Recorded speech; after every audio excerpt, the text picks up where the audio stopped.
First off, let's talk about love. Love is the greatest frequency, the greatest vibration. But even in a dream, if you go to sleep at night and you have a dream, and in the dream you got a tiger that's coming after you in the dream, and it's like, oh my God, and you wake up and your heart's pounding. I mean, it's like you're really being chased by a tiger. And then you realize, oh, that wasn't real. It never happened. Even if the tiger would have caught you and tore you up in the dream, you would have woke up and none of it would have been real. That's our life. Reverend Bill McDonald, welcome back. This is your 4th time here. I'm so glad to have you again. 4 times? Well, I feel older already. Yeah. You have been quoted with saying, the greatest disease in the world is a lack of self-love. So Yep. Why is loving yourself so important? Well, you know, the old expression, you can't give what you don't have or what you don't own. If you don't love yourself, you can't love anyone else. You can't, if you can't forgive yourself, you can't forgive anyone else. If you don't appreciate what you have and have gratitude, well, then no matter what you get, it's never going to satisfy. Because no matter what you get, that's what you need. That's what you're supposed to have. And I tell people, everything comes to you as a gift. So it starts with the whole foundation being self-love. Because when you love yourself, truly love yourself, and we're not talking egotistical, politician kind of, ego going, I love me, and no, we're talking a divine concept of loving the God in you. And when you realize that you and God are one, there's no difference. So when you're loving you, you're really loving God. And when you're loving God, you're loving you. And if you're doing all that, then you're automatically loving your enemies and your friends and everybody else, because there's only one. There's just the divine. Everything else is separated by ego. And it's that separation that causes all the issues. The spiritual, mental, physical diseases is all from the degrees of separation you are from the divine source. So the more that you can focus on the real self, the higher self, the one, that's as you get healthier and healthier. So we all have a body, therefore we all have an ego. Therefore I'm talking to you and I see your body, and we each have a personal I-ness. We all have a personal story and we believe it. Therefore we are separate. No matter how much I can talk about not being, we are separate from God, because we still have this personality. We still believe in, Lily, and still believe in Reverend Bill, and we have a past and we have a future, and the reality is one day we all wake up and realize that God was just dreaming us. It's just a dream. None of this is real, but we believe it's so. And in that belief, we suffer pain, disease, death, birth, rebirth, heaven, hell, all that we experience because our ego believes that we are separate from the source. And so I try to deal with people in the real world, their real world, my real world, which is, okay, we got to take care of ourselves now. It's nice and philosophically wonderful that we're all one and none of this is real. But when you're in the midst of drowning, you don't want somebody to tell you, hey, look, you're not really drowning, there's no ocean. Oh, you're drowning. So, like we were talking earlier, I'm out there working every day. I don't get a day off, a holiday, because there's people that are hurting. And I can't go out there around the entire world, which I'm trying to do. I'm going around the world doing events. But it's not effective because, I can do 100 people here, I can do 1,000 here, I can do 20 here. They're small numbers. So in my YouTube videos, where I have over, counting other people's YouTube channels interviewing me, I probably got 3 million views on my talks. So I'm more effective that way. But I'm also finding that if I go out and I teach people what I do and teach people self-healing, teach them to resonate this divine within themselves, that they in the process can share that with others and spread it like a good disease, right? It's contagious. Love is contagious. So my idea is the more people that I can directly affect change in, then that gives me more hands. That gives me more tools. So the more people that I can influence, then the more people they can influence, and this number just keeps growing because there's ripple effect. So, and I'm almost 80 years old here. In about a year and a half or so, I'll be 80, and I'm going to kind of pull back a little bit. And so I'm trying to find people out there now as I go around the world that I think have the ability and the desire and the know-how to do what I'm doing. Maybe not. It doesn't have to be. I haven't found anybody that's making the efforts and the sacrifices that I made. I traveled around the world. I've been in the Himalayas. I've been in caves. I've fasted for almost a month. I've done all these different things. I've meditated days and days. No, I haven't found that out there yet. But I find out people out there that have a true desire to love others, a true desire to help. That's enough for me. If I can find that essence of love in them, the rest will come.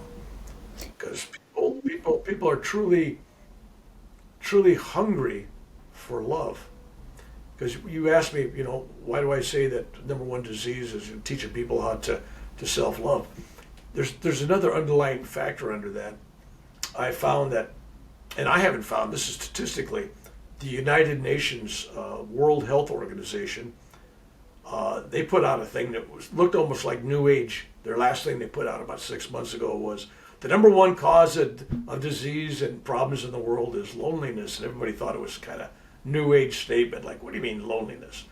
No, loneliness is killing people. People are hungry for the touch of others, to have somebody listen to them, to have somebody understand them, to have somebody acknowledge their pain, or they're alive, or laugh at what they say, or just be there for them. People feel totally separated, which goes back to my concept of self-love, realizing that you're not separate from anything. So, but people feel separate from the source. Right. And they can go to a party, they could be in a group of people. Well, you've seen it. All these people, young people, they're in a group of people, and they're all doing this. They're all separated from each other, even if they're at the same dinner table. Nobody's connecting. And it's this worldwide, and I mean worldwide. I don't care if I go to China or India, especially those, they're discovering this really big time there. America, it doesn't make any difference. Australia, Spain, wherever you go, everybody is into this communication with text messages and meaningless, little smiley faces and LOLs and all that. It's totally meaningless garbage, and that's their communication. When the world now has the greatest potential for communications it's ever had. I mean, me and you were talking miles apart, and we're getting to see each other in the body language and everything else, and that's a great tool. But people are not utilizing things for that. It's meaningless talk. It's TikTok videos where people doing stupid stuff, and it's like, what? I talked to somebody the other day. I don't have time to meditate, Reverend Bill. I ain't got time. And I said, well, when you got up this morning, what'd you do? Well, I spent a few minutes. He was doing TikTok. I go, well, it was about 40 minutes on TikTok. I go, really? I said, there's 40 minutes you could have meditated. There's 40 minutes you could have worked out your body. There's 40 minutes you could have did something to develop your mind. You could have read a book. You could have did countless things. You could have worked in the garden. You could have took a walk. But you're watching TikTok. Mm-hmm. Yeah, I understand what you're saying. It's like you're saying that is disconnecting us from not only ourselves and from communication with genuine communication with others, but it's also disconnecting us from source. And the more things we do to disconnect ourselves from source, well, I'll tell you another great disconnect from source and this doesn't sound like it, but it is. It's complaining. When you complain, oh my God, I'm a victim. Why this happened to me? Why I got bad luck? People, I got bad luck. Oh, stuff also happens, you know. And no, you manifest absolutely everything that happens to you in your life. Everything. Cancer, divorce, disease, winning the lotto, you know, being rich, being poor. Everything that happens to you at some level, sometime, someplace, whether you're aware of it or not, you've manifested it. And people don't want to own that. But when you own that, you realize, oh, I've created a mess. Therefore, I can manifest the changes. I can fix that as well through the same process. Manifesting a new future, manifesting a happiness, manifesting abundance, manifesting joy and health and everything else. So, and we manifest our reality through our thoughts and our feelings. So if we change both of those, then we can actually have a true impact on our reality. And we have an impact on our reality whether we realize it or not. Yeah, it doesn't matter. The thing about manifesting, it doesn't matter if you believe it or not. It's just it's going to happen. Yeah, and, exactly. It's like, what's the word? I go to somebody's house. This person was a new age lady. Oh yeah, well, she has on her refrigerator. She's got this board, vision board, and she's got a picture of a new car and, you know, new clothes and all these neat things and, you know, going to Europe and all that stuff. She's manifesting all these things in her life. And I look on there and I said, you're missing the most important thing. She goes, what? I got car, I got house, I got job, I said, why not just manifest love? Why not just manifest joy? Manifest happiness. Where's that on there? Because you manifest a car, it doesn't bring you happiness, joy, or anything else. And if you bought a new car, you know, there's always that first few weeks you drive a new car and it smells new and it's in your car and you drive. And then 6 months later you get in a car and you drive, you don't think twice about it. It's not registering at any level anymore. The dopamine is gone, right? Mm-hmm. Right. But when you manifest acceptance in all that happens to you and you manifest love for yourself, then it doesn't matter what comes to you, what happens to you. You're always a part of your source. You always are identified with that. And if you identify the source as love, then everything is love. Even getting cancer is love. And so, and people, oh, how could you say that, Reverend Bill? You know, it's terrible, you know, and, you know, I got stage 4, I'm dying and everything. Even knowing that you're dying is a good thing. And I say that because I've dealt with people before that they come to me because they hear I'm a healer, right? Well, only the source is a healer. And I try to explain it to people. I said, no, all healing is self-healing, number one. There's those of us out there that can help coach you, help bring you energy, help you focus, but eventually all healing has to come from the self, all healing. No matter how miraculous it may look, and, oh yeah, Reverend Bill did this for me. Reverend Bill doesn't do anything. Reverend Bill just helps you focus. That's all. But it's always you. You're always the source of your own health, mentally, physically, and spiritually. And a lot of people don't want to own that. But by owning that, that's a great power thing. It's like, wow, I am the source. You are the source. Because there's only one source, the divine, right?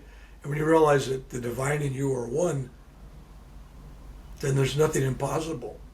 Everything's possible.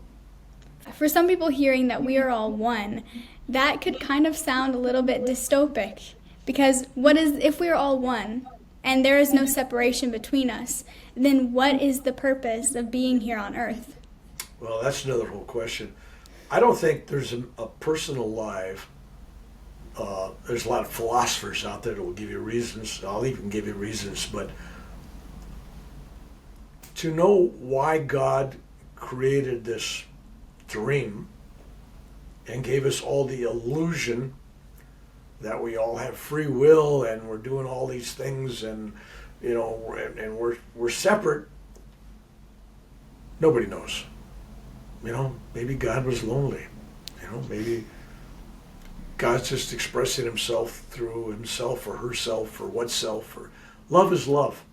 But even in a dream, if you go to sleep at night and you have a dream, and in the dream you got a tiger that's coming after you in the dream, and it's like, oh my God, and you wake up and your heart's pounding. I mean, it's like you're really being chased by a tiger.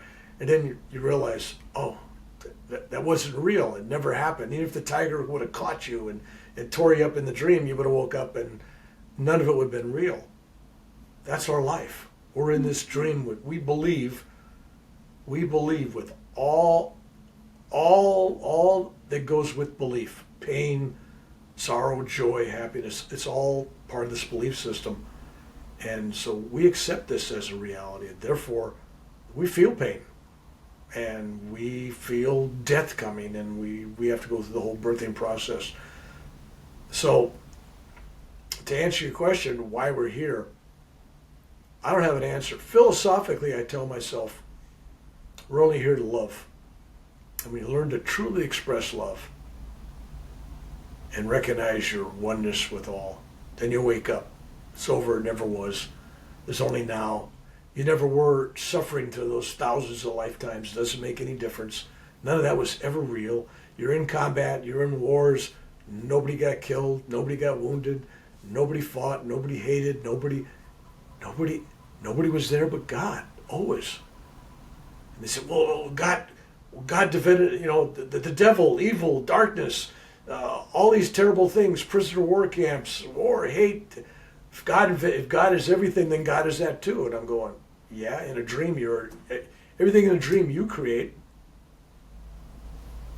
I guess in God's dream, everything in God's dream, God creates.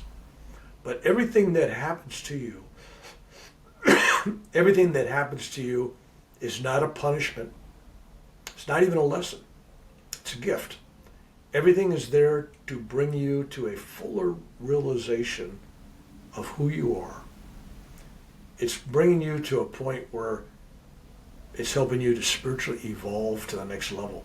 And unfortunately, mankind, we only seem to learn our lessons when there's, don't touch that stove. We can tell a kid, don't touch that stove. But when the kid finally touches a hot stove, goes, oh, I got burned.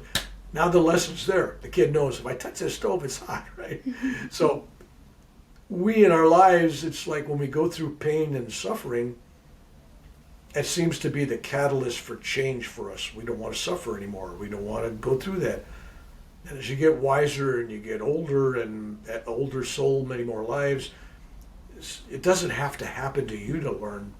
You can watch others. Well, that person's doing drugs and alcohol. Look at their life. It's falling apart. This person's doing that. They're in jail. This person's doing this. They're now way over. They're obese and they're sick. So you don't have to do all these things. Your observation of the world and life tells you that if I play with fire, I'm going to get burned. I don't have to touch the fire anymore. So you reach that level of understanding where, through enough experiences in the past and through observation of others, you can avoid these things. But ultimately, everyone wakes up. And since all time is now, yesterday, today, tomorrow, none of these things really exist, or they all exist at the same time, depending on your philosophy. So everything is now. So therefore, I'm not going to get to this awaken point any quicker than you will, because when I awaken in the now, you'll awaken in the now. We're just in different dimensions, perhaps, but it's all happening already. You, at another dimensional level, are already a Buddha. You already are enlightened. You're already self-realized. You're already angelic. You're already getting ready to go to the next level, which is none of those, but the next level is just being the creator, being God.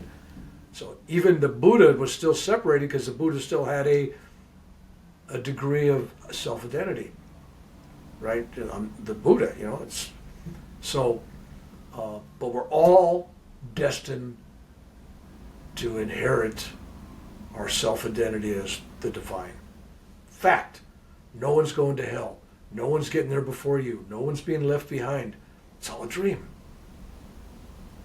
And when you wake up and you see that, well, actually, there's ways to experience that in small degrees through meditation. If you're meditating and you have a Buddha experience, a nirvana, or a samadhi, or an otherworldly experience where you momentarily, perhaps for a few moments, perhaps for an hour, perhaps for days, months, where these great meditators reach a state where they become one literally with everything. They're one with the tree, they're one with the rock, they're one with other people. They feel and experience everything from everything that surrounds them, and it's within and without, and the cosmos. And once you have one of those experiences, just a touch, a taste, the drive to find that permanently kicks in. And then your whole awakened experience just keeps bringing more effort towards more of that. So it's like a drug, oh, that feels good. Well, you know what? You meditate and you get samadhi and you feel that oneness. You feel the greatest love you've ever felt. You'll keep going back to that source until you become that source. Mm-hmm. And so in my own small way, I'm going around the world, and I've been going around the world now for a while. I mean, I've been back to India last year, and going to the Middle East this year, and I've been to all around Europe and the South Pacific, and I'm going everywhere. I'm going to Japan next year, and Korea, and a couple other places, and Australia hopefully, and I'm trying to find people that are receptive to my message, who are receptive to other people's pain and suffering, in a way of, when I say receptive, meaning that there's great empathy for others, and they're at that point in their evolutionary path where helping others is a natural process. They've already helped themselves, and they're in the process of helping themselves. And by feeding love to themselves and filling their own cup to the point where the cup is overflowing, it's then that they can share what they have. So I'm trying to get people, fill your own cup first. You can't go out there and help everybody if you're depressed, if you're bipolar, if you're lacking things, and lacking things, or worse yet, people out there that are victimized and their memories keep victimizing them, and they remember all these shameful things they've done or terrible things that have happened to them. Separated, somebody did this to me, and they can't get out of that past, even though we just talked about everything's in the now, right? But if you're functioning in the past or worried about the future, well, you're stuck in a rut, and you're not getting anywhere. Only truly those that focus on, here's where I'm at now. This is where I got to fix it in the now. And you fix something in the now and you change who you are now, it automatically changes the past you and the future you. It's all in sequence. So people go, oh, I had a terrible childhood. This happened to me. I was raped. I was molested. I was, subjected to war. We had to move and this and that. And I'm going, yeah, but this moment right now, where you at? This moment right now, you're sitting comfortably in a house. This moment right now, you have the sanity to be able to look at that as the past. It's not happening now. But people, when they think about the past and they re-examine all these things that happened to them, the mind has a hard time separating this is happening now, currently, from this happened in the past. In the mind, every time you relive, like the warriors I work with, veterans, the war experiences, if they would tell you the war story, and you listen to them tell this war experience, how they got, this came and they had to shoot, guy shot, and the fear, and you watch them, and their skin tightens up. It's like the fear and the anxiety and all the emotions, and then all their adrenaline gets going, and all the hormones get going, and all the chemical reaction. The mind can't tell the difference between that has already happened, it's done, you're no danger. But when you tell it again, you're re-experiencing it. So for a woman to retell a rape or being molested or somebody got beat up by their husband or boyfriend or something, every time you retell those and you get emotional about it, you're repeatedly experiencing that over and over and over again. Very hard to get out of the hole if you're still digging the hole. So you have to reach a point where you go, because people got to go to counseling. The counselor wants to know what happened.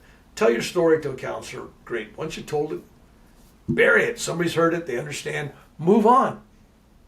I got a rule when I deal with people, especially veterans. I said, tell me if you think you need to tell me. Tell me one time. I'm not listening a second and a third time. Don't bring it up again. It's not that I don't care, but it serves no purpose. It just makes the grooves in your mind and your brain deeper and deeper. It's like an old photograph record that you just keep making the grooves, wider and deeper every time you play that record, right? It's getting deeper and deeper into the plastic, the vinyl. So how do people get stuck, or how do people get unstuck out of that rut? It's focusing today, this moment, right? If somebody's with you, I'm saying, all right, nobody's beating you right now. You're not in a war right now. Take a deep breath. Yeah, but I got cancer. I got pain. Okay. So I teach them how to deal with pain.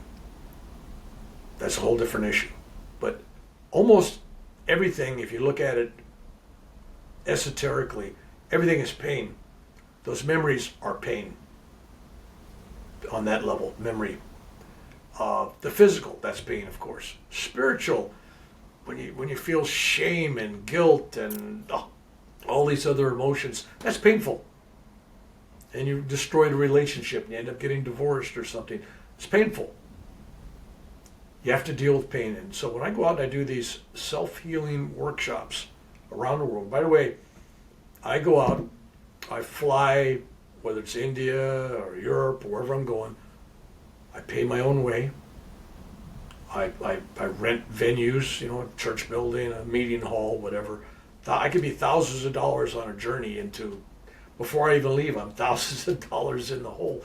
And I usually have a donation thing in the back. And sometimes I forget to even tell people, but it's something there says, if you want to help out, great. Thank God, without me making any great effort, I'm kind of pretty much breaking even, but I'm not a business. I go out there and I feel if the people really appreciate what I'm doing for them, they will help me out and help me to help others. And so I'm going from place to place. I'm kind of like the Pied Piper, and all the rats are following. I'm trying to take all that evil, all that hurt, all that anxiety, all that disharmony. I'm trying to help it, remove it from these people. I can only assist the process. I can only give them the tools. But in the end, to get back to your original question, how do you do this? How do you, it always gets down to the you, the me, the one that we're dealing with here at this level. The I always has to make the effort. I don't care if you go to the world's greatest guru, you found the most enlightened man in the world, and when you go to him and I'm going to help you and all this stuff, now you will get blessed and helped to the degree of your own work. In other words, the guru will tell you you have to do 100% of what you're supposed to do, right? And then you're going to get his blessing or her blessing, right? I've taught in India, and I had 6 gurus in one group I was doing. I had 6 gurus there, and I looked at him. I said, "Aren't we all our own guru?" Well, yeah. I said, "Aren't we all our own teacher?" Well, yeah. I said, "Aren't we all healers of ourselves?" Yes. I said, "Then why do we need you?"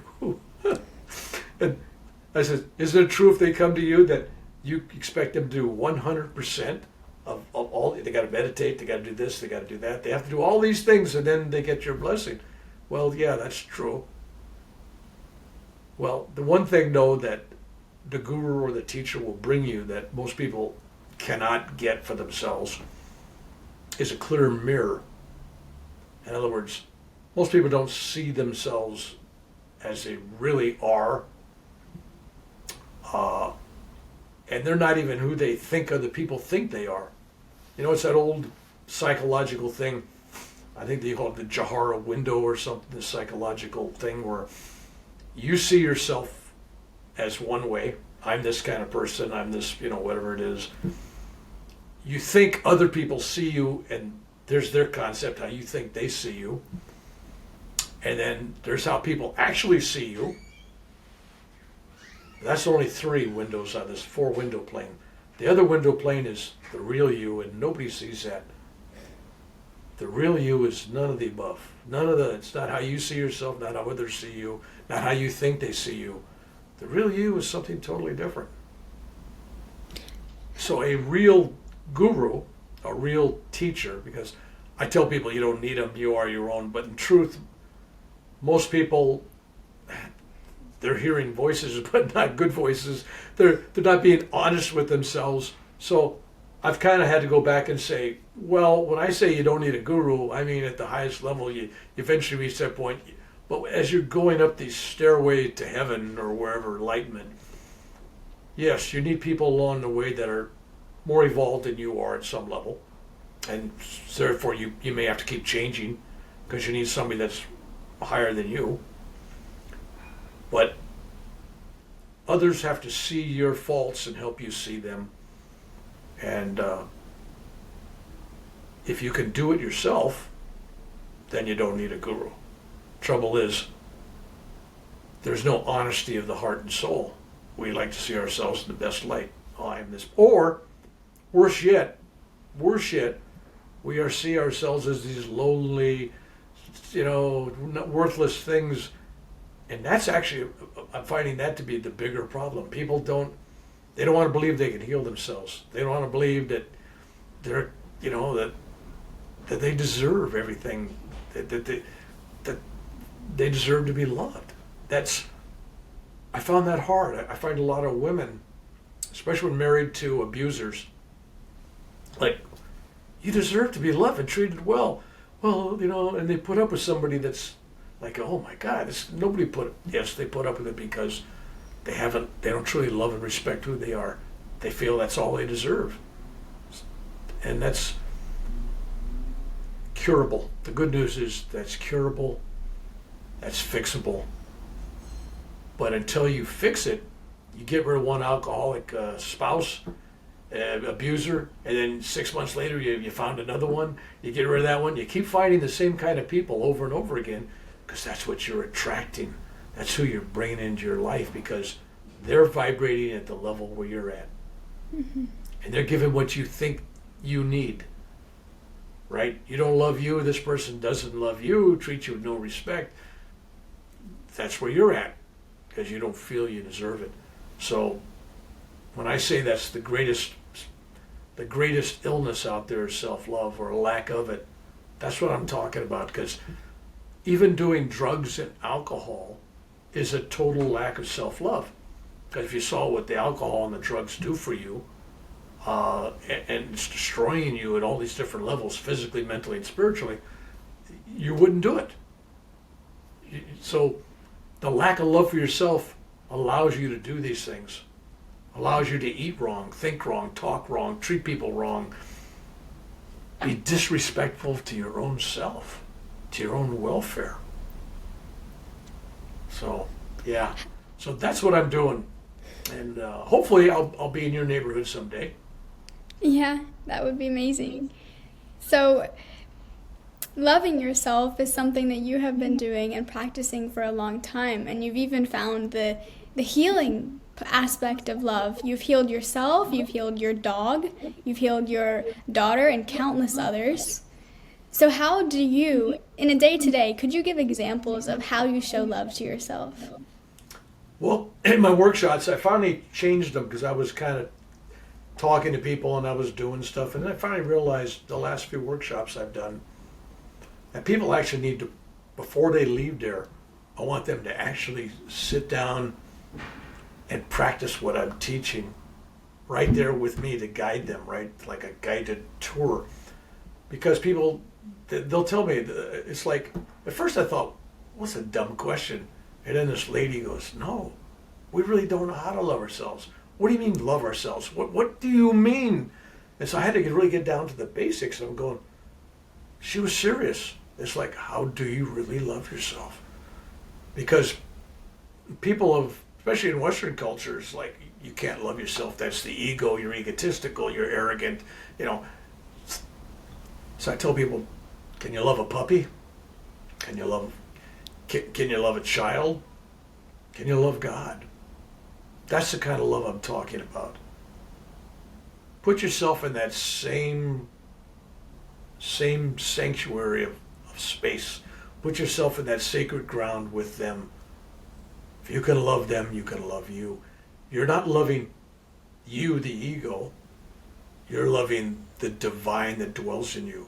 In India, they got this thing where you greet, and it's like the God in me bows to the God in you, you know, and everybody does this stuff. But even the Indians lose the real true meaning of that, because it's really the divine in each of us bowing to the divine in the other. It's the divine in you and the divine in me is the greater me. It's the we. It's the us. There is no I and I and you. There's just us. It's one. So when you truly love the greater you, starting with the smaller you, because you have to start someplace, but you eventually get to that greater you. And when you can love that greater you, then there is no enemy. There's no strangers. You love everybody. But I got 2 rules. Got to be careful. Rule number 1, you got to love everybody because this divine presence and all. But you don't have to like anybody. Why would you like somebody that's abusing you? Why would you like somebody that was going to war with you, when somebody's trying to hurt you and somebody's trying to discredit you and somebody's making you feel awful and all those things? So there are people in your life that, yes, it's divine to avoid them, to not have them in your life. That's the divine thing to do, because you're following rule number 1, to love you. And it'd be disrespectful for yourself to have these people in your life disrespecting you. Shut the door. I don't care if they're related to you or not. Doesn't matter. So, gotta love everybody, but you don't have to like anybody, because you don't have to like what they do. Ultimately, you reach a point where you learn to be able to love them, but still don't like what they're doing. But you're praying for and trying to alter and change that. But you don't have to have them in your life to do that. You don't have to have people around you to say, oh, I forgive you, because that's the ego telling people you forgive them. That's the ego saying that, oh, I forgive you, like you've been wronged by them and they're wrong for doing that. No. Forgive people from your heart. They don't even have to know. They don't have to know. Now, if they're in a 12-step program where people come forward and say, I need you to forgive me because I'm on this program, okay, they're in the program, forgive them, right? But people come to me on that program and say, look, I'm never in a state where you weren't forgiven. I never held any of that against you, right? It's like, well, I did this to you and I stole from you and I did this, and then I go, okay, I forgive you if you need it, but you're already forgiven. But they needed to hear it. So you also need to hear, I forgive me. Wait, what do you mean I forgive me? Yes, you got to forgive everything you did to yourself. You've done things in life to hurt your body, your mind, and your soul. You've done things to hurt other people. Oh my gosh, I've hurt, yes, you've hurt other people. Intentionally, unintentionally, offhandedly, deliberately. No one goes down that road without any kind of baggage at all. Everybody's got some kind of bag they're carrying. At some level, you've insulted somebody, you've done something, you've harmed somebody. And if you dwell on that and can't get past that, the baggage gets heavy. You're never going to make it down the road. There's too much baggage. You have to at some point say, you know what? Not only do I forgive these other people because they're ignorant, I forgive me too because I truly love me, and the divine essence of me is the same one as them. By me harming them in any way, I harm myself. So I forgive me. I forgive them. It's unchain this shackles. Take it away. I don't take away this baggage. So forgiving yourself, and see, forgiveness it is no small thing, because sometimes forgiveness, it's a matter of overcoming things that you don't look. It doesn't look like you're forgiving yourself, but it's like things you're ashamed of, shame, and you feel guilty of. All those things are part of the forgiveness process. Shame destroyed more lives. If you live in a world of shame and regret, and I should have, I could have, I didn't, I did, you're not going to go moving forward. Shame's an anchor, a very heavy anchor. So unshackle it. Just pull the anchor up. Set sail. Right? Now, it doesn't mean when you've done things in the past that there's not a price. For example, if you're eating an extra 10,000 calories a day, eating a couple of hamburgers every day extra, more fries and chocolate and everything, and then you go, my God, I just gained 100 pounds. How terrible. God, why did I gain 100 pounds? I've forgiven myself. Well, you got the debt. You've ate extra 50,000 calories this month, right? There's the weight, right? So there's a thing called karma. So you've done these things, realize there's a bill coming down the road, okay? Someplace along the line, you're going to pay a price on it. Now, as you do meditation and spiritual healing work for yourself, and by forgiving others, and by taking on this new pathway of love for the world and others and all that stuff, you're actually changing your past self as well, helping to lighten that karmic load. Whereas the new enlightened you at some level would have never done these things the old you have done. So instead of having to have this full rash of, all this karma coming at you, it may come a little less, Maybe you did something really terrible and your karma was going to be, you were going to be burned up in your house and get burned to death, right? But now you've done all this great spiritual work and you end up burning your hand or your finger, and the karmic debt's satisfied because you've done all this other work.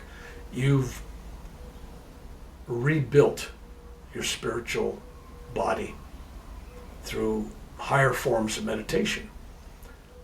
They tell you that if you do higher forms of meditation like Kriya Yoga and other Kundalini raising energy meditations, there's a lot of good ones out there. And they'll tell you, well, this will get rid of your karma. What they're really saying is that it's working off the things you did, lessening the load. It's taking some of the stuff out of the bucket for you, right? It's lightening the load. So by practicing these new meditation techniques, since I said at the beginning of this interview that there's only the now, so what you do in the now affects the past. And that's how you can get rid of some karma from the past, because you're making the sincere, devoted, focused effort now, like a laser, changing you. That you of the past can't live in the now with you. There's no doorway for it to come back unless you give it memory and give it attention. So shut the door on that. And by loving and forgiving yourself, you're raising your vibration, and therefore you're also helping to raise the vibration of humanity in general. So could you talk about the frequency of love? Yeah, the whole thing, love, first off, let's talk about love. Love is the greatest frequency, the greatest vibration. And everything, when I say everything, I mean absolutely everything. Even a rock has a vibration. There's nothing that doesn't vibrate. Because everything's energy. Yeah, everything's energy. Plants, animals, a mountain, What do you mean a mountain of rock? Yeah, rock. Well, it's a solid rock. No, there's no solid nothing. Everything's made out of atoms and quarks and strings and all these atomic particles. And it's like a whole cosmic world inside of everything that's created. And most of it's space. Well, space, yeah, space. There's nothing there. Well, what do you mean nothing? What's nothing? Well, we don't know what nothing is. But it is all made from the same thing. These cosmic particles. Call them anything you want. I call it love. I believe that everything that's in creation was made of, by, and from, and is God. And God is love, the divine, that's the essence of all. So everything's just a degree of that love. Like maybe a human has more ability to have that frequency of love much greater than a rock, let's say. I don't know. But it's all at the same level. It's all one. So as you evolve and you change, because most people come to me, especially parents, oh, my kid's doing this, my husband's doing this, my wife's doing this. You know, they're always trying to change everybody around them. And I stop them. I go, change you. What do you mean? No, I want this person to be healed. Change you. Changing you changes others. First off, it changes how you see others. Number one, you'll see them in a different light. But number two, you actually change them by changing you, because you're changing the frequency and the vibration level that you actually vibrate on. And as you get higher, as you, what's the word I'm looking for? As you evolve your spiritual Kundalini energy, the frequency of it, the vibration of it gets finer and finer, and in this higher, realm. So you actually become brighter. You become more enlightened. There's more light. It's more light giving. There's more energy. That's just, but your frequency is vibrating at a level versus somebody that's like a criminal. Somebody says a serial murderer or something, or somebody going through some, if there was a way to measure their level, their aura would be really small. There wouldn't be much out there. There would be different kind of lights, different kinds of energy. But when you change your frequency, like a tuning fork, and you become this strong tuning fork, right? You're going to vibrate other tuning forks. You're going to upgrade the level around you, where people are going to have this extra little energy coming to them. They don't even know where, why, how come.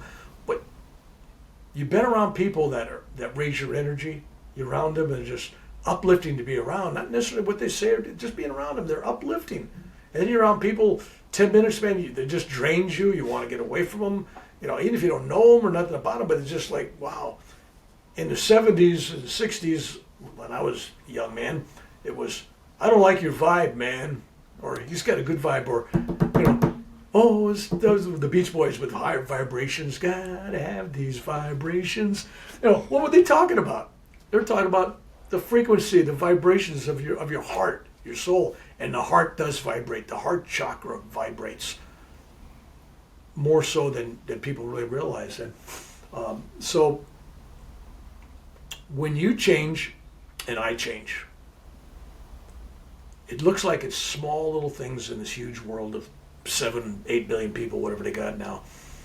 And there's a lot of poverty out there. There's a lot of suffering out there. There's a lot of anger. There's hate. There's wars everywhere. I mean, we're going to heaven, you're going to hell, we hate you, we got all the answers, you don't. And we got all this stuff going on, politics and religion, and that's probably most of the trouble in those two spaces.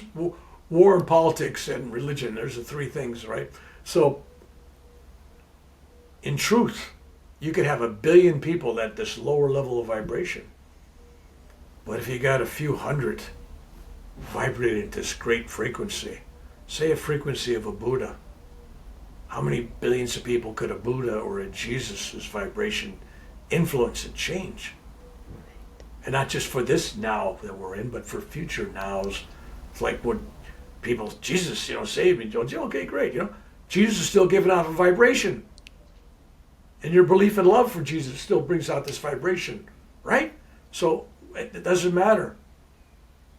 That vibration is there, and you leave this imprint on the cosmos. So even though your body, you left your body, if you're this great being and you left your body, something I haven't talked about, something new here. Let's talk about it. So take a Buddha or a Jesus or a Krishna or whatever you want, because it's all God.